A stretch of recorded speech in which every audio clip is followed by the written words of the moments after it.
Beleza? E aí, pessoal, beleza? E aí, candidato para vereador? Rosana, 33933, a vereadora de São Lourenço, que tem projeto, tem determinação. E prefeito? Prefeito Bruno 14, com certeza. Um cara que tá mudando muito São Lourenço.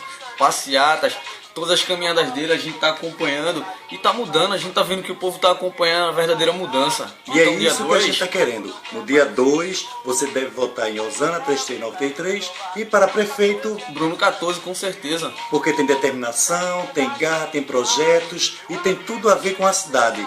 Galera jovem, vamos votar consciente, Bruno 14 para mudar esse São Lourenço. Por quê? A gente é o futuro, então ele está acreditando na gente, sabemos que vai mudar tudo, com certeza. E Rosana 33933, que realmente está junto com o Bruno para fazer essa nova mudança, com essa determinação, para fazer o que a cidade realmente precisa. Então, para votar no melhor, 33933 e Bruno 14. Com certeza. Valeu, pessoal. Contamos com vocês, galera.